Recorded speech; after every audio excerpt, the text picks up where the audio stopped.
Ito yung pinahakutan niya ito. Oh, yan yung Pinatambakan. yan yung pina-bulldozer namin, pinapatag. Ayun. Dating ganyan yan.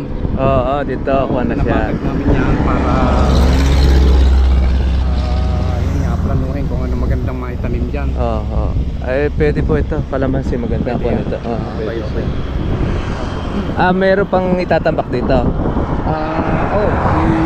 Papatungan pa namin. Pupunan Opo, mas namin yung maganda. pinakailangan. Punuin po ito. Magtitira lang ng daanan ng tubig. Daan ng dahil tubig. nandun ang Oo. culvert. Tsaka yung para pinakakanal. Oo. Ito siguro. Pwede siguro ito daanan ng tubig. Oo. Ito lugar na yan. Hanggang doon sa kuha na yan. Kung kaya ikaw i-request namin para malaman lamang kung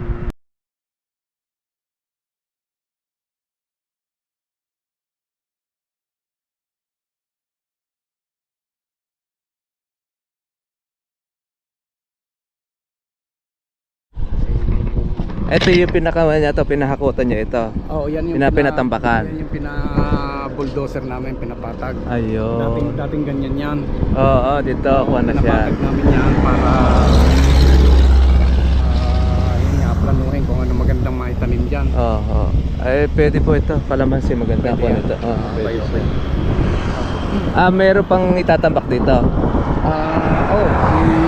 Papatungan pa namin. Pupunan Opo, mas namin yung maganda. pinakailangan. Punuin po ito. Magtitira lang ng daanan ng tubig. Daan ng dahil tubig. nandun ang Oo. culvert. Tsaka yung para pinakakanal.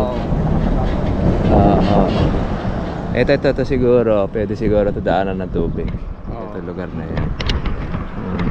Hanggang doon sa kuha na yan. Kung kaya ikaw i-request namin para malaman lamang kung hanggang saan yung Kung ito, sabi nga ni Sir, yung mga patag, pwede po natin sa taniman ng kalamansi. Halimbawa, ito, kagaya noon. Hanggang doon ba sa may baka na yan?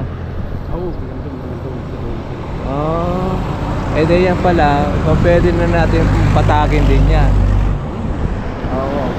Pati ito sa ibabaw na ito. Kailangan pa bang patagin yun? Kailangan. Bali po yung iba kasi may mga kuwan na yan. Bali yung iba, meron naman po na siyang mga sangkana. Iba pwede na hindi. Ito talaga pwede na ito. Kasi sayang Basta, punta nga tayo ito. Punta tayo. Ayan, yung area. Malawak. Ganda naman pala area niya. Hindi naman pala siya yung alon-alon. Kasi itong lupang ito kasi sir, non-irrigated to. Pero may napapagkunan ng tubig. Mayroon ng tubig po siya. Ayan, Kaya importante kagaya yung doon meron sa tayong tangking tubig. yun, pwede kami kumuha. Doon. Malakas naman po yung tubig niya. Ayos naman. Okay naman siya. Meron din kami ditong bukal diyan. Ay, bukal, ayo. Iniipunan ng Pwede rin kung necessary talagang pwede rin kami magpabaon. ng diyan. May isang deep well. Pwede po. Mas maganda po para doon sa gitna para at least itong area na ito, pwede natin taniman ito ng kalamansi. Hanggang doon sa may kuwan na yun. Sa may kuwan ng lata na yun. Yung fence na yun. Ito okay na pala ito kahit hindi na natin ito araruhan. Dati na pala ito natataniman, ano? Dati na. Ano po kuwan niya dito? Palay. Yun nga kung ano yung kung ano yung necessity na pwede mabubuhay dito. Kasi ito hindi naman pala, pero hindi naman nag-i-stay yung tubig. Ang namin ay priority muna namin ay itong pangyan. Ito pwede ito dahil ito yung mga nasuro na para may ilang kunyat hektarya. 2. Alin sir? Ito itong nasuro na ito. Siguro may mga isang hektarya may 1 hektarya mahigit. Isang hektarya. Pwede. Tapos ito yung dito, pwede naman dito ang kuwan palay, mababang area. Hanggang dito ang lupa namin dito. Hanggang palabas na sa bawat na yun. May signboard na yon. Ito, nilalakad pa namin to. Sabihin ito, kumbaga sa kuwan kuwan pa siya. Hanggang dito lang ang Negotiable. Hanggang dito yung kuwan niya. Yung danang yan. Pero ito, hindi naman nag-stay ang tubig dito. Yung ID yan, ang sitwasyon yan. Dahil mababa ito eh, no? Oo. Tapos yung kita mo yung punong yun, yung eucalyptus. Mhm. Ayun, dire-diretso yun. Hanggang doon. Dire-diretso yun. Mm. Tas yun, pati mangga na yan. Itong manggang yan, likuran yan. Yung likod na siya. Oo. Sabi, itong kapatagan pala, mga mahigit palang Kami nasa na 5 hanggang 6 na hektarya.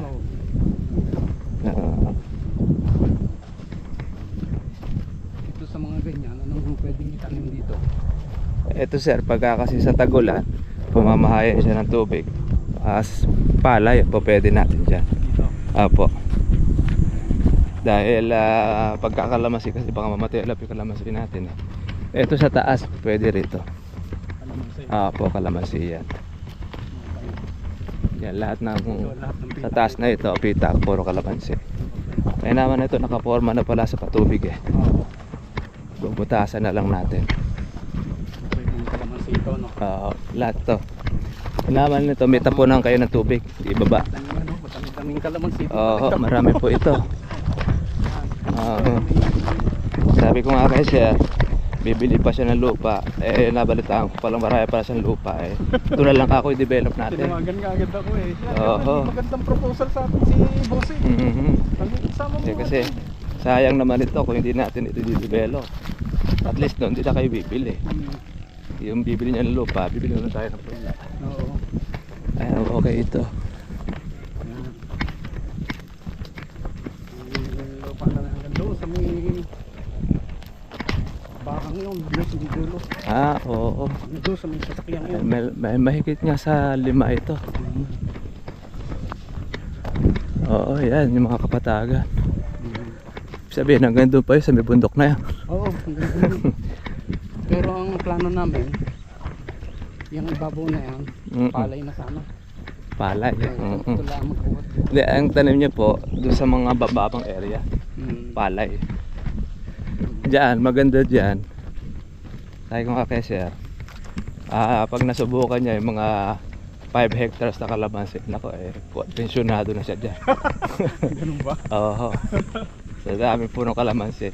Dahil sa lupa, wala pang kalamansi dito. Nagano. Kaya halos kabaratuhan pa. Parang namin tayo. Palay na. Hanggang doon. Pwede, pag halimbawa, di naman natanim, pwede naman po palay. Dahil di naman po bigla kagad may tatanim lahat yun. Pwede nga. Pero doon sa mababang area. Yan. Patag naman pala eh. Konting develop lang actually eh. Kahit di naman nato araruhan eh. Ngayon tagulan, importante lang dito, tubig. Tubig lang. Oo. Makakapagpabaon pa kayo rito. Dito kami magpapahukay sana ng tubig. Ayan pa pwede dyan. Yung puno. Lang paper tree. Yung eucalyptus na yun. Eucalyptus. Para gitna. Yan tabi ng kawayan. Oo, Diyan pwede. kami magpapahukay ng ano. Meron rin po bang bukal doon? Sabi nila, yung unang nagsakot dito. Ayun, tututukan na lang. Sa side na ito, doon na kami sa may tangke. Sa may tangke na yun. Pumayag naman yung kapitan, nakausap na namin. Nakakuha ng tubig. Malakas naman yata yung tubig doon eh, ano?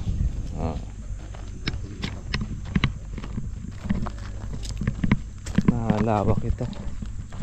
Tsaka ang gaganda kalamansi rito dahil ko naman yung lupa eh. Lupain. Yung tingin mo dito sa lupa. Maganda yung lupa niya na yung... Okay naman. Tsaka meron naman po tayong organic fertilizer. Yun naman po ilalagay natin dyan. Ito rin, maganda rin ito. Palagi ko, may 2 hektarya ito. Malamang, kasi malaki po itong kuwan ito. Malaki eh. Itong nasuro eh. Oo. Yan, patag. May pag naasog pa yan. Mahigit yan. Mahigit nga. Yun pa eh, sako pa yung tabing bakod na yun eh. Oo. Hanggang dyan sa- Sabi ko nga kay Sir ako eh. Aba, pag nakakot tayo bibili, mayroon na tayo rito. Pagka ako na-develop natin yung 14 na yan, ang dami niyan. Oo. Kaya magkukuha lang tayo dyan yung mag-aalaga. Oo. Yun ang importante dyan. Kasi madali magtanim, importante dyan yung mahusay yung mag-aalaga rin natin. Tsaka yung matyaga. Nire-recommend na kayong tao. Pwede po tayo magkuhan siguro yung mga kakilala natin kung sakasakali. Ito sir, yung magiging patubig sana namin. Ito ano. Maglalagay kami ng feed dito. Maglalagay kami ng feed dito. Yan. Ayaw, pwede ito. Malakas to. Ayaw, pag napuno yan. Tapos, kukuha rin kami ng backup dito. Papalagyan din namin ng tito para Dire-diretso pag rito. pag hindi nagpapatubig sa gabi, pwede rito magsasabay ang dalawa. Tangke at saka ito. Tama. Kasi sa gabi, pwede kayo mag-imbak rito ng tubig. Pwede. Ito, okay ito. Kahit di na ito patagin, pwede na ito. Hello, Jerome. Oy, sir, oy. Ito yung lugar Oh, nandito ako ngayon. sa may site. Oo. Ay, kuha na.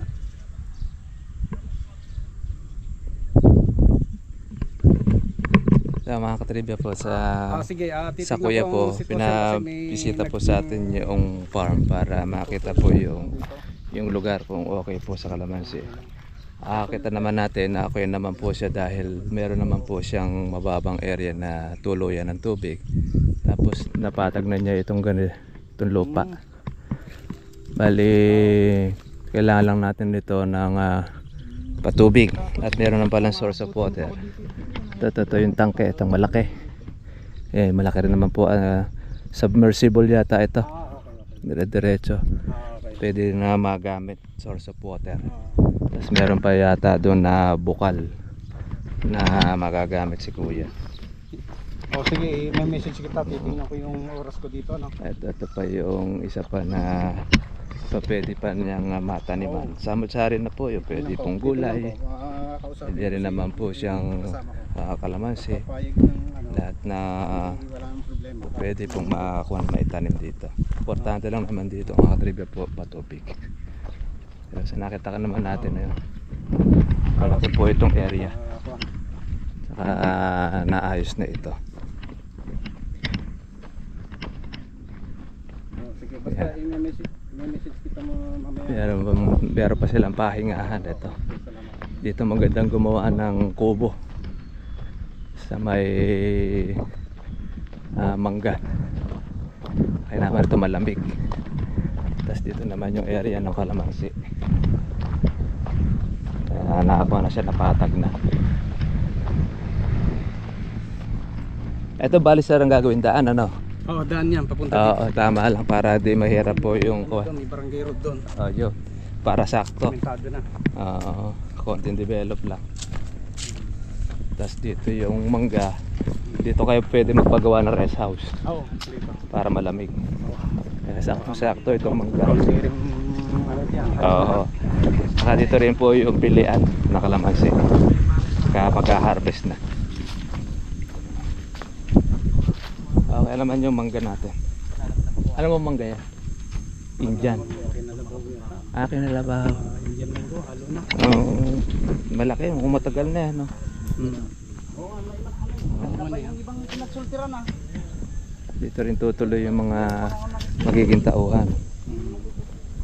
Bakit kahit taga rito lang yung magtatauhan, okay lang. Tapos kung meron lang kayong kakilalan doon sa inyo na pagkakatiwala para siya maging local. Para hindi naman puro taga rito. Baka mamaya lasingin bago na yung sistema. Kaya maganda rin yung may iba rin na kasama para at least safe yung kung may taga rito tapos meron nagkakuha naman tayo para yung kay kuya maalagaan ito. Malaki itong area na ito, yung patag. Ayun nga ang pinag-iisipan din namin kasi yung kuha natin yung kalamansi, pag naitanim po yan, pwede kayo maggulay sa pagitan. Pwedeng siling panigang, siling Taiwan. Pwede na siguro namin sa garinita ng kalamansi. Opo, pwede po yan. Diretsuhan, ano? Diretso na po yun, lahat po ng patag. Oo. Kuha na natin yung tirahin. Ito na lang ang kapirasong ito ang tatanim mo ng palay. Opo, yung lahat po ng mga lungkaw, lahat po ng mababa, palay po ang gawin natin. Oo. Kasi dyan naman ang hugos ng tubig pagka nag-uulan. Kasi di man natin pa pwede pag kasi tatambakan natin yan, malaki gastos. Pwede. At least kailangan naman natin ang palay. Palay naman ito Sakali natin. pala kami lang may kalamansi andito sa Ay, lugar opo. na ito, no? Meron kayo rito, kaya lang bata pa rin sa hektarya. Okay. Doon sa may bayan na po ng Lupaw. Pero di sa gawin rito, yung boundary na yata ito ng San Jose, tsaka ako na Lupaw eh. Julius, Malapit na, ano. magbuhat doon sa karsada doon. Hanggang doon sa dulo ng patag na ito. Mga ilang hektarya yan.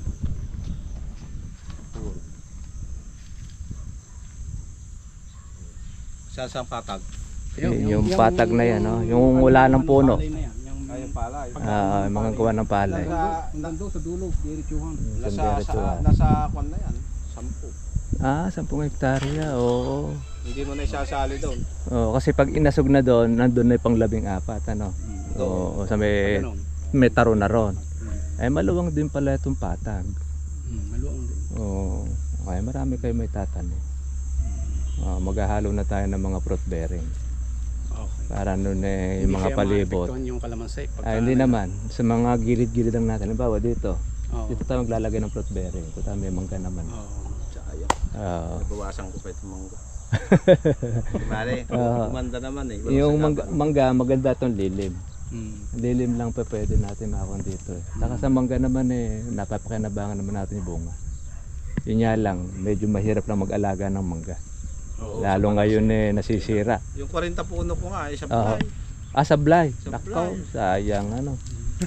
Minsan, alam nyo ba ang mangga, ngayon lang bumaba ang presyo. Ganon? Pero matagal na panahon, mula ng mga nasira na mangga, matataas lagi ang presyo niya. Ganon? Eh paano? Hindi kasi makapagpatuloy ngayon ng mga mangga farmers. Dahil kahit paanong spray ginagawa, tinutusok pa rin ng mga kumikong o kaya yung mga insekto. Yung mga nagbabalot, effective ba yun? Ay, hindi rin. Dahil natutusok at nalalaglag din. Ganon? Oo, ang masaklap no, bumabayad ka Mga pa. buyer din style lang nila yung balot-balot. Oo, totoo ganun? yun. Pero hindi epekto. Kaya nasa pag-i-spray pa rin. Spray pa rin Oo, pala. spray pa. Ang masamanan, pagka naulan po yung mangga ninyo, na-spray nyo, alara. Yun, sayang. Yun, masusunog na ngayon yung bulaklak. Ayun. May 100,000 nga yung gastos namin. Nako, tinan mo nga. Hindi bumalik. Hindi bumalik.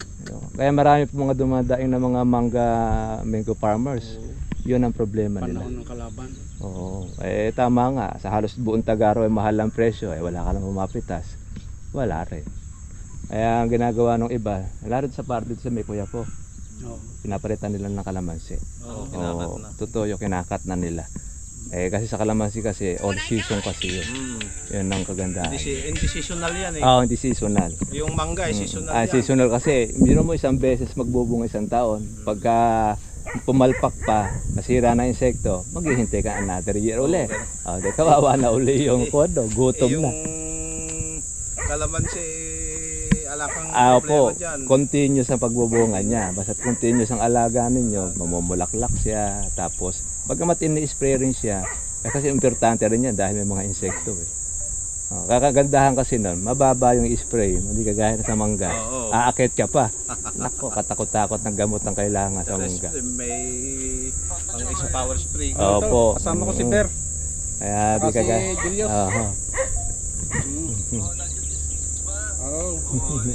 Pinasyalan din namin yung tubig. Hello po sir. Opo. Ayan. Nakita mo ba? Nakalibot ka na? Ay opo sir. Hiningal po ako eh.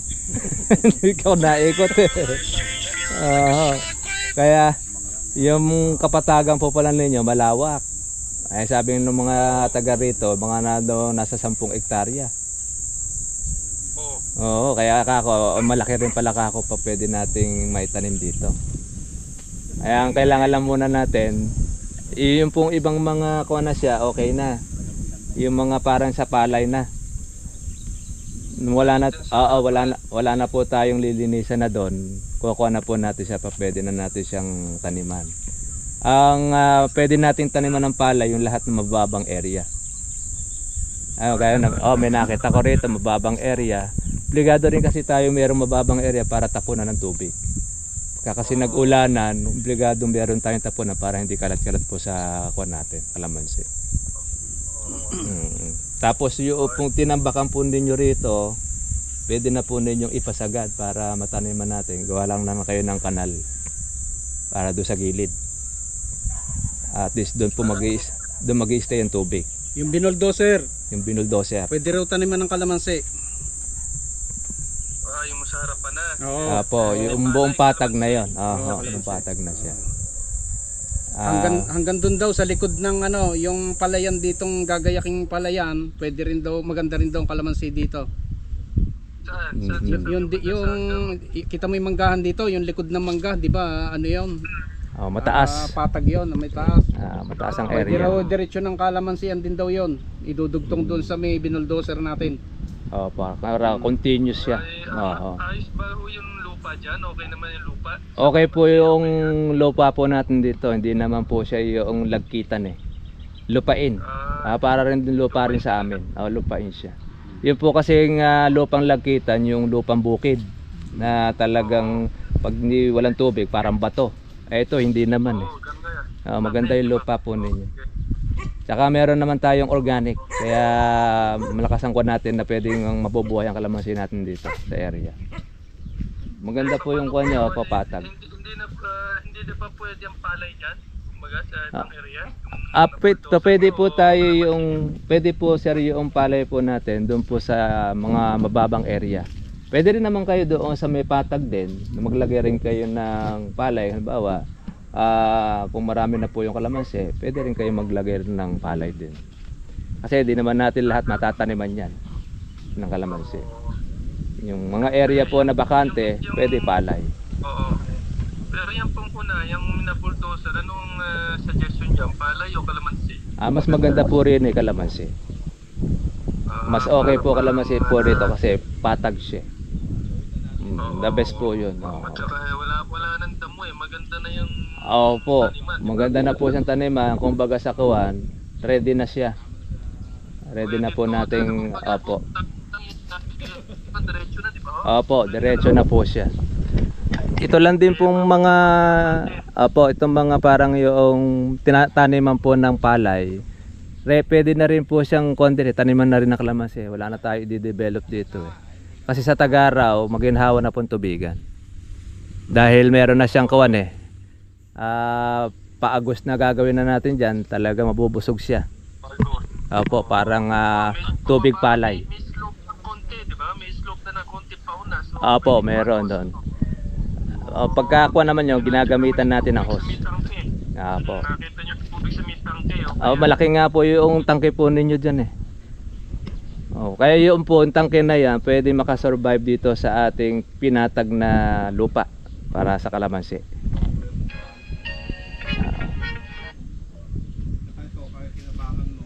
Yan. Opo, pwede po yun. Tapos dito sa kabila, pwede pa tayo gumawa po ng extra tubig. Para po nun ay opo, yung may balong, meron daw po yatang bukal dito eh. Yung gano'n. Pwede nyo po yan na pahukayan para lumaki yung balong. Pwede natin pahititan po ng tubig yan sa Tagaraw. Okay po yung kuha natin basta't meron tayo tubig. Sa distance po ng kalamansi, 4x4 o 4x3? Ay mas maganda po sir dito yung regular po na 3x3. Gaya po no sa amin po. 3x3 po kasi ang normal po sa atin. Tsaka mas maganda po yung pagitan at least. Pagka tumaas yung kalamansi, mapapasok po ng hagdan. Di kagaya ng 4x4, hindi naman po mapapasok ng hagdan yon. At maraming pong masasayang po sa loob. Hindi mapipitas ng tagapitas. Lumalabong kasi ng husto yun eh. Hindi kagaya po ng 3x3, pwede mong ipasok po yung ating hagdan doon. Hindi po masasayang. Yun po ang kuha natin na po pwede natin distance. 3 meter ba? 3x3. 3 meters po ang spacing, 3 meters po ang distance. Tapos kuya, pwede rin po kayo magtanim po ng gulay dito sa pagitan. Habang maliit pa ang kalamansi, makakapagtanim pa kayo ng siling panigang, siling Taiwan. Pwede rin talong sa gitna. Basta't wag lang po yung gumagapang kagaya ng yung kamote o kaya kalabasa. Wag lang po, pati na rin po yung mga malalaking pwede gagaya ng papaya. Wag lang po tayo magtatanim ng papaya dahil masisilong ang kalamansi. Pwede rin ang mais, makakapagtanim din kayo ng mais dyan habang maliit pa kalamansi. Kumbaga sa kawan, hindi nasasayang ang pagitan ninyo na meron kayong tanim po sa pagitan, tinatawag na intercropping. Kapag malaki na yung kalamansi, isang taon na, diyan po ay ready na sa pambungahin na natin, o yun no, mag-stop na tayo magtanim ng pagitan. Sige, sige. Apo, mas maganda ang kuha natin doon. Taas, may... Diyan po malapit. Opo, sa taas naman po kuya, naka-ready naman na siya eh. Ang kailangan lang siguro, magkaroon lang tayo ng tubig doon sa taas na yon. Para non. Ay, anong crop pong pwede dyan? Apo. Kalabasa, ganon? Kamote, kalabasa. Yung pong nasa dulo. Pwede kalabasa o kaya yung mga gumagapang. Doon sa parte ng dulo na yon. Apo. Pero dito sa patag, halimbawa kagaya na nyo, gusto nyo ng palay, hindi palayan po ninyo sa may parte ng taas na yon. Tapos yung ilang mga bahagi dito, kalamansi, yung lahat pong mga nasa bungat, kalamansi itanim natin. Pwede po yun. No? At least meron kayong palay. Ang ano dito, Kuya Wilson, pagkapalay ang ginawa mo dito ay maraming may maintenance pa, mga Ayun lang, malakas na sa tubig bagsak yun. na raw yung mga pinitak, mabababaw na raw. Ay hindi kagaya ng kalamansi, ready to plant na raw yun. Oo, yun ang kagandahan sa kalamansi. Sa bagay, sa palay kasi, kailangan mo linangin mo pa yan. Puputikin mo talaga ng gusto yan. Oo, yun nga, gagawan pa ng pinita. Oo. Palay, dito na lang just kaliw. Sa kaliwa na lang, sa kaliwa. Sa kaliwa, dito, itong kuha na ito, yung mababang area. Tsaka 10 hektarya ang kalamansi, ayos na yon, the best na yon. Kuha na po kayo doon, pensyonado na kayo doon. Oo, kahit di na kayo bumili ng lupa, dito lang ikikita na kayo dyan. Tako, malaki pong kalamansian yan. Yan na isang maganda po ang profit po ng kalamansi.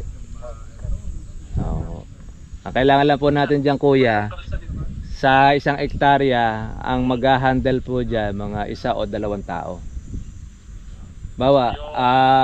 Bawat hektaryang kalamansi kasi mga 1 hanggang 2 tao, pwede po niyang maalagaan. Continuous yun. Kaya kung halimbawa 5 hektarya yon, mga 10 tao yun.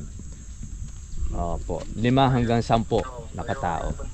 Ngayon kung madiskarte naman yung 1 tao, kaya naman niya 1 hektarya.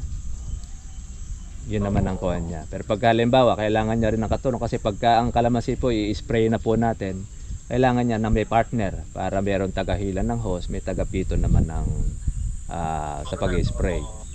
Kaya maganda rin partner siya. Makakakuha kayo naman mag-asawa, pwede rin yun, mag-asawa.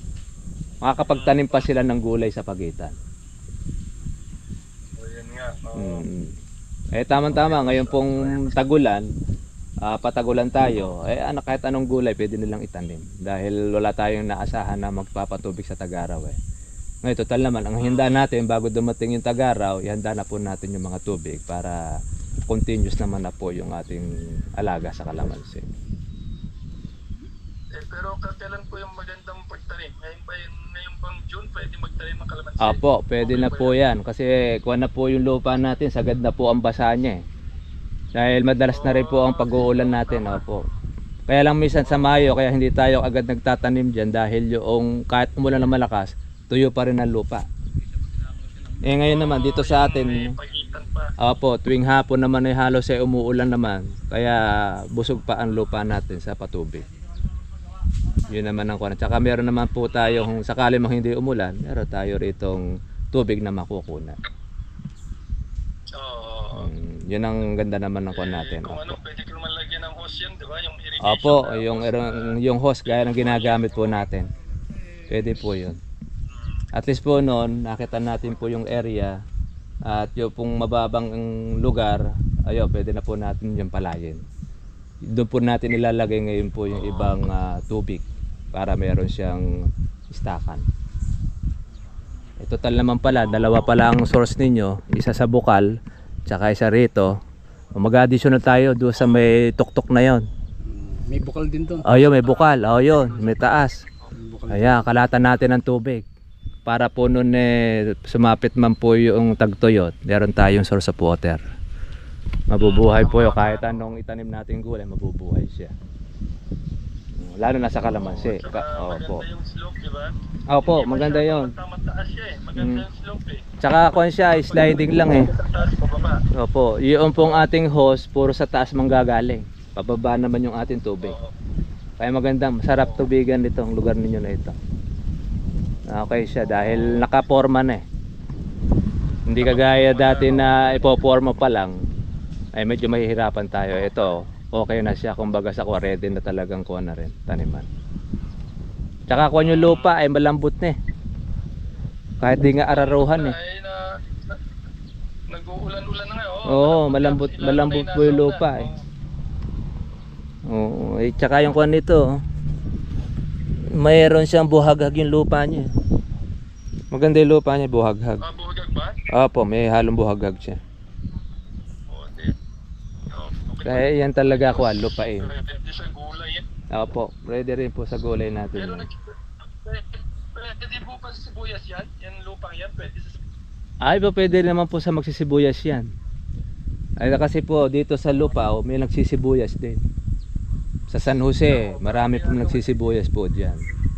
Eh ang sibuyas naman, ang ginagawa naman nila dyan, kinakalatan yata nila ng mga organic soil yan eh, bago nila taniman.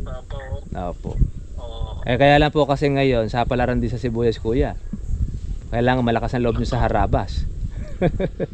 Pagka naharabas, wala na. Yun lang, eh kahit... Ganun nga, yung mga katabi dyan naunahin daw. Opo, naharabas po sila, kaya kawawa yung ibang mga nagsibuyas, tatalo yung kanilang puhunan. Eh tagal na uli maghihintay sila, another year. Eh sabi ko nga, kung kalamansi sana, buhay pa sana yung kalamansi nila. Habang ang kalamansi kasi lumalaki yan, ay lumalabo ngayon, doon mo makikita yung makaka-harvest ka na. Tsaka hindi ka palit ng palit. Yung po bang sakit na, yung bang sakit na mga ibang halaman, pag may kalamansi dyan na nakakahawa o hindi? Ay hindi naman po nakakahawa kasi bini-spray naman po natin siya ng pang-insecticide. Opo, nilalagyan din naman natin siya ng meron rin tayo mga abono rin nilalagay. Ang kuwan lang po natin diyan, kahit halimbawa yung sinasabi nga po yung harabas, hindi naman sila po lumilipat do sa kalamansi. Kasi maasim yun eh, ayaw nila nun. Gusto nila yung kon talaga. Opo, sibuyas. Masarap sa kanila. Ayun niya, pangkuwang po kasi yun eh, sibuyas eh. Ayun. Naasiman pa rin pala yun. Opo, maasiman siya. Ang kalaban lang po ng ating kalamansi, putakte. Putakte kasi yan ang tumutusok sa bunga. Opo, may mga yung mga flies. Yung nasipsip ng nasipsip Fruit fly, yan ang mga kalaban natin. Kaya meron naman po tayong pangontra dyan, yung pang ginagamit natin pang insecticide. Wala naman, wala naman sa air. Ito mo alam di hayo, lang yung iba na hayop-hayop na. Ayo po. Eh dito naman sa inyo wala namang ganong kalamansi, kaya hindi pa masyado itong i-insektohin. Kaya lang kung mayroong insekto, pagka mayroon na rin mga tanim na ibang-iba na mga may kalamansi. Kaya gandaan nyo, kayo ang nauna rito sa area. Oo nga, mukhang wala nga may kalamansi dyan. Wala pong gano rito. Kahit po sa parte ng San Jose, wala pong gano kung nakikita ng kalamansi. Manapas sa Cabanatuan, meron. Kaya dito, maganda pa ang kuwan dito, kalamansi.